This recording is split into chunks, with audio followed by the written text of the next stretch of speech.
Bismillahirrahmanirrahim. Assalamualaikum warahmatullahi wabarakatuh. Shalom, Om Swastiastu, Namo Buddhaya, salam kebajikan. Selamat sejahtera bagi kita semua. Perkenalkan, nama saya Wiriwan Danang Seditama. Saya merupakan seorang mahasiswa dari Universitas Mercu Buana Kampus Menteng, jurusan Markom atau Marketing Komunikasi. Guna memenuhi tugas dari mata kuliah Etika Filsafat Komunikasi, pada kesempatan kali ini saya akan menjelaskan tugas saya yang berjudul Relevansi Filsafat dalam Era Digital, Implikasi untuk Komunikasi dan Bimbingan Konseling.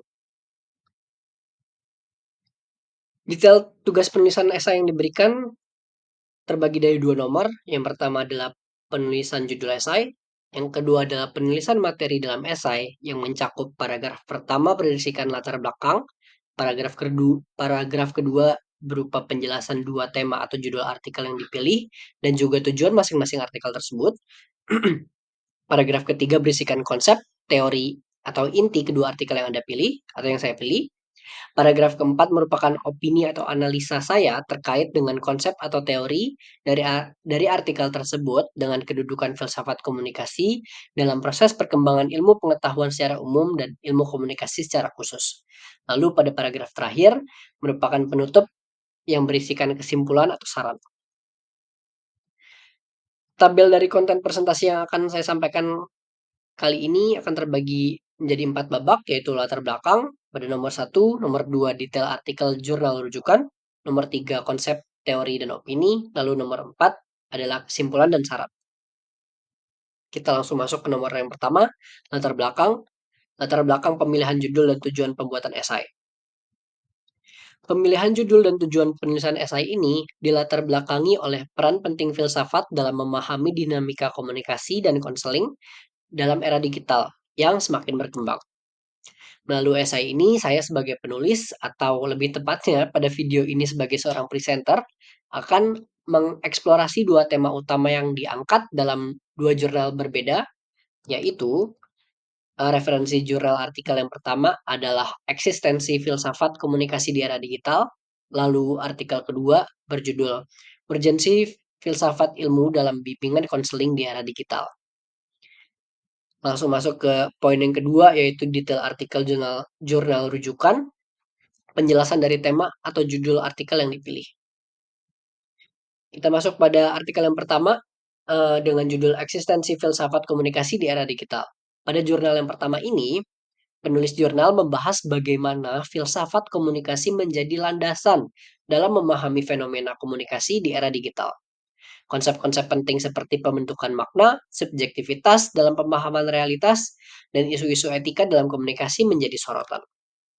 Untuk penjelasan lebih panjangnya lagi, filsafat sebagai disiplin membahas pertanyaan-pertanyaan mendasar tentang eksistensi, pengetahuan, nilai, dan realitas dengan tujuan memberikan jawaban rasional melalui penalaran kritis dan refleksi.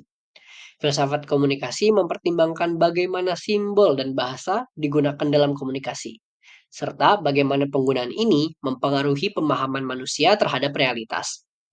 Selain itu, filsafat komunikasi membahas isu-isu etika dalam komunikasi seperti kejujuran, integritas, dan tanggung jawab sosial. Dari bagaimana nilai-nilai ini dapat diterapkan dalam berbagai konteks komunikasi, termasuk dalam era digital yang semakin berkembang. Lalu pada jurnal rujukan yang kedua dengan judul Urgensi Filsafat Ilmu dalam Bimbingan Konseling di Era Digital, pada jurnal yang kedua ini, penulis jurnal menyoroti pentingnya penalaran sains dan peran filsafat ilmu dalam menghadapi tantangan teknologi digital dalam bidang bimbingan dan konseling. Pada jurnal rujukan yang kedua ini, bidang bimbingan dan konseling di sini menurut saya masuk ke dalam ranah komunikasi ya. Membahas lebih detailnya lagi, jurnal kedua ini membahas mengenai di dalam konteks bagaimana bimbingan di era digital, penting peran filsafat ilmu dijelaskan sebagai kecintaan terhadap pengetahuan dan pemahaman terhadap informasi. Tetapi, pada era digital ini jelas mengubah secara signifikan gaya hidup manusia, di mana teknologi menjadi peran kunci dalam memenuhi berbagai kebutuhan seperti informasi contohnya. Namun, dampaknya tidak selalu positif nih ternyata. Termasuk salah satunya adalah isolasi sosial. Pentingnya pengendalian penggunaan teknologi juga tekankan meskipun teknologi membawa manfaat besar.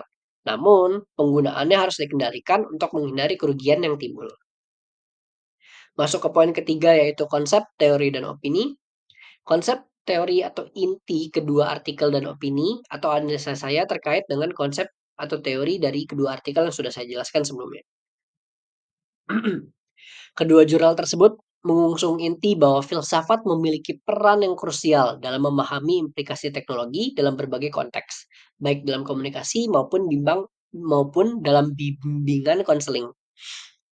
Filsafat komunikasi membantu kita memahami makna dan etika dalam komunikasi digital, sementara filsafat ilmu membantu dalam mengevaluasi dampak teknologi terhadap ilmu pengetahuan dan kehidupan manusia di era digital yang dewasa ini.